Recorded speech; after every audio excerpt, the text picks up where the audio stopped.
Welcome back, Flame Keepers. The radiant glow of the Firelight Fables awaits you.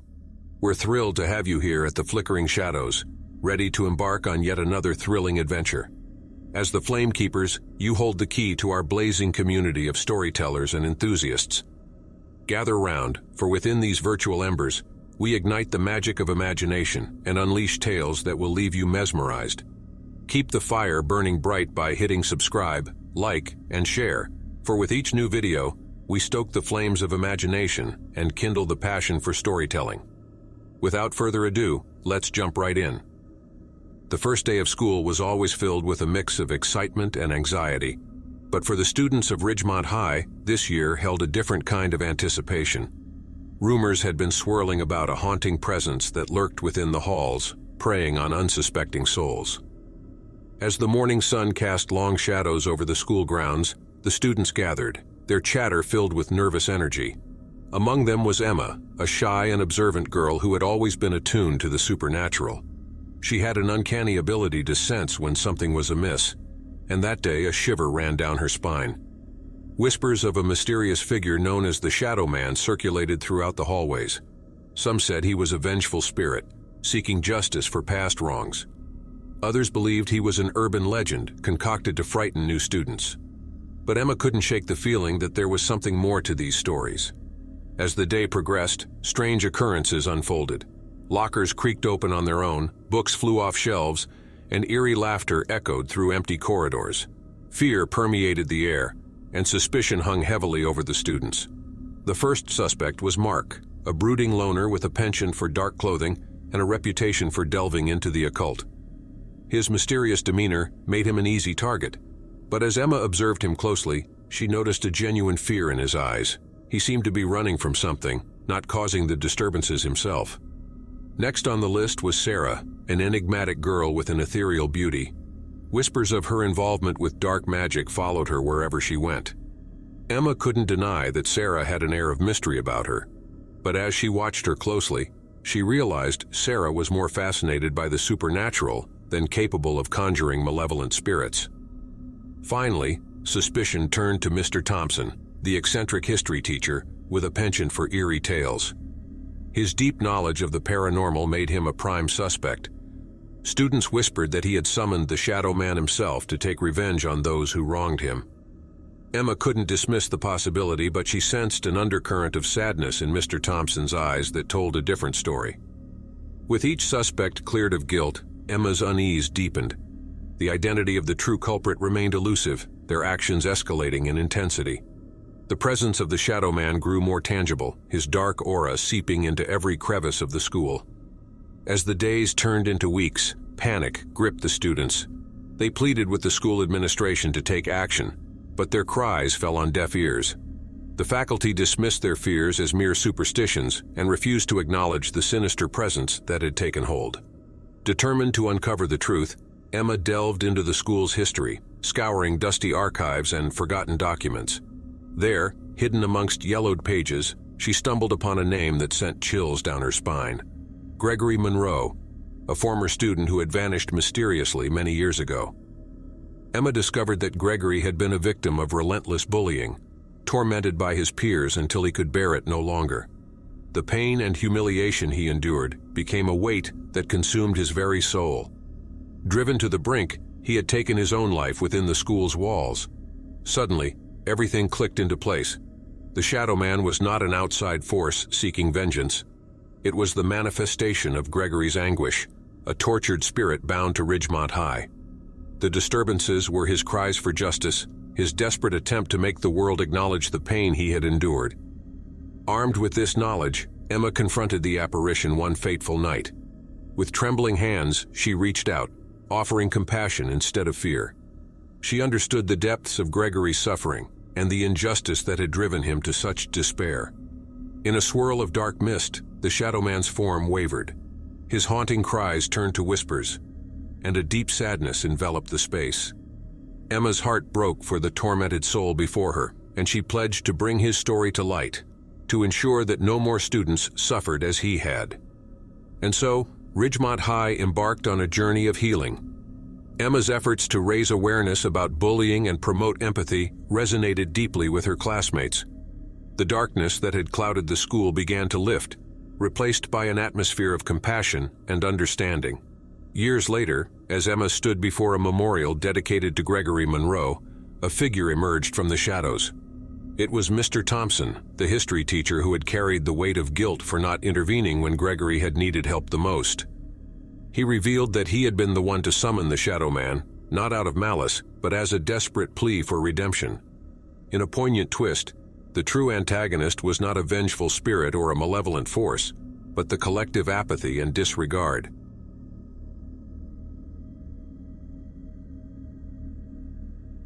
In the heart of a dense forest, shrouded in mystery and forgotten by time, lay the ruins of an ancient castle. It stood as a haunting testament to a bygone era, its crumbling walls echoing with the whispers of a dark past. Locals spoke of a curse that befell anyone who dared to enter, warning of the malevolent spirits that lurked within its decaying halls. Among the curious souls drawn to the allure of the forsaken castle was a young adventurer named Lily.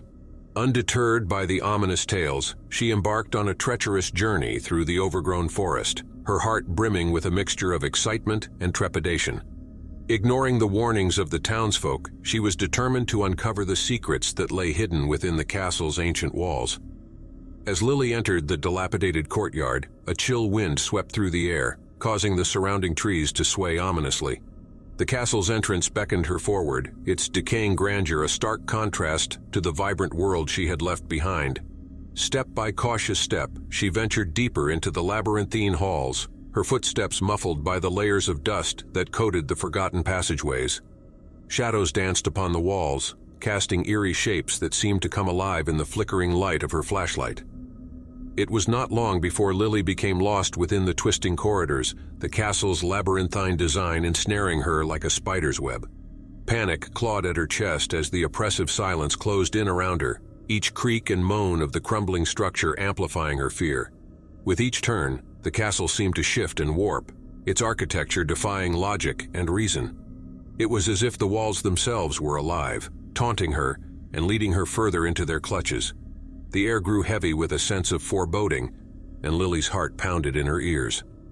As she rounded a particularly narrow corridor, a sudden gust of wind extinguished her flashlight, plunging her into total darkness. Panic consumed her as she fumbled to relight the flame, her fingers trembling with a mixture of fear and desperation. In the depths of the darkness, Lily's frantic footsteps echoed, bouncing off the stone walls that seemed to close in on her. She could feel the oppressive presence of the castle, its grip tightening around her like a vice. Hours turned into an eternity as Lily wandered through the maze-like corridors, her mind plagued with terror and exhaustion. Just as despair threatened to consume her, a faint glimmer of light caught her eye, a sliver of hope in the pitch-black abyss. Following the faint glow, Lily stumbled upon a hidden chamber concealed behind a secret door. Intricate carvings adorned the walls, depicting ancient rituals and unspeakable horrors. In the center of the chamber stood a stone altar, a relic of the castle's sinister past. In her desperation, Lily reached out to touch the altar, hoping for a miracle.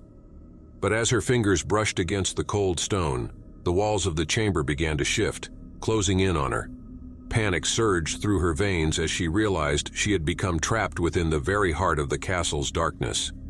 With each passing moment, the room compressed, threatening to crush Lily within its suffocating grasp. The air grew thin, and her gasps for breath turned into feeble whispers. It seemed as if all hope was lost, and then, in a sudden burst of blinding light, the chamber vanished, leaving Lily standing alone in the midst of a vibrant forest. Confusion washed over her as she gazed upon the castle, now fully restored to its former glory. The ancient ruin had transformed into a majestic stronghold, its beauty both captivating and bewildering. As Lily cautiously stepped outside, she found herself surrounded by a jubilant crowd. The townsfolk, who had once warned her of the castle's curse, now celebrated her return. They spoke of the legend that prophesied a chosen one who would break the curse, freeing the spirits that haunted the castle for centuries. Lily stood in awe, unable to comprehend the turn of events. She had unknowingly fulfilled the prophecy, breaking the chains that bound the ancient ruin to its malevolent past. The castle, once a place of darkness, now stood as a beacon of hope and restoration. In the wake of her unexpected triumph, Lily realized that the curse was not one of evil, but rather a test of courage and resilience. The castle had trapped her, not to bring harm, but to prove her worthiness and determination. From that day forward, the castle thrived as a symbol of redemption and newfound purpose. Lily's bravery and unexpected role in the castle's transformation became the stuff of legends, passed down through generations. And so, the abandoned ruin became a sanctuary, a testament to the power of perseverance and the unexpected twists that await those who dare to venture into the unknown.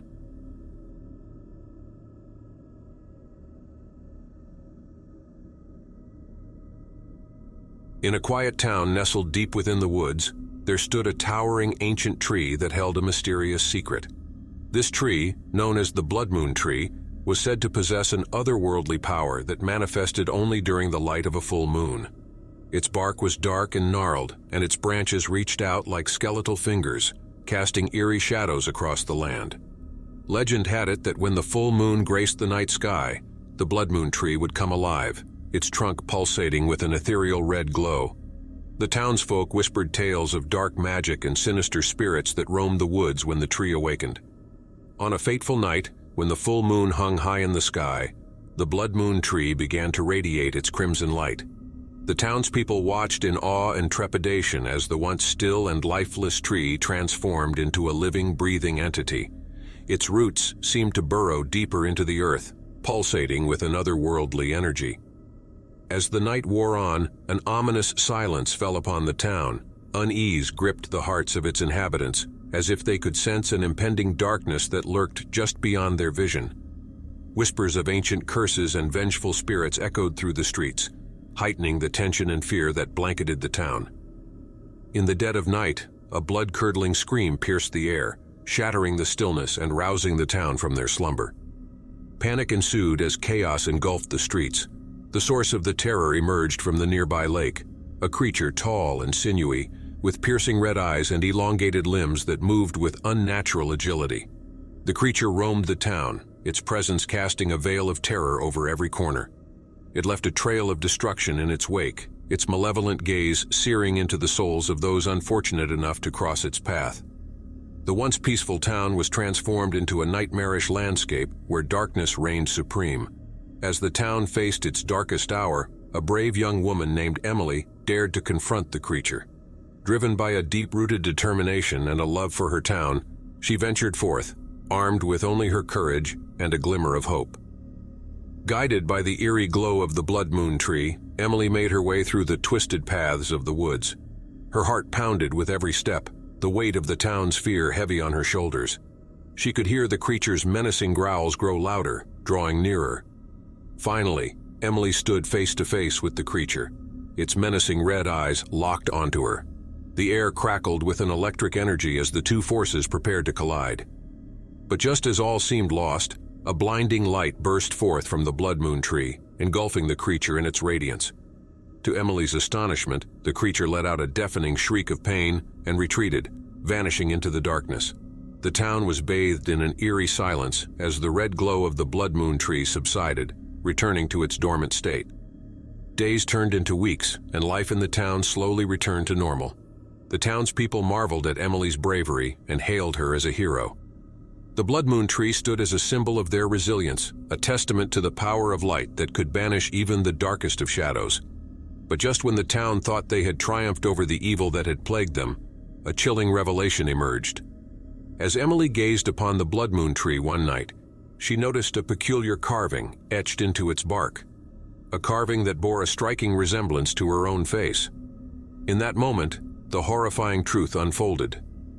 The creature that had terrorized the town was not an external force, but a manifestation of Emily's own darkness, summoned forth by the power of the Blood Moon Tree. The tree had exposed her deepest fears and insecurities, taking the form of her own inner demon. As the realization dawned upon her, Emily understood that true victory lay not in vanquishing external threats, but in confronting the shadows that dwelled within.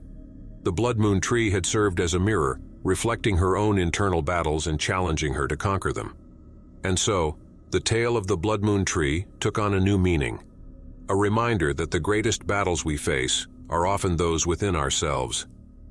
In the depths of darkness, it is our own light that has the power to guide us, heal us, and ultimately set us free.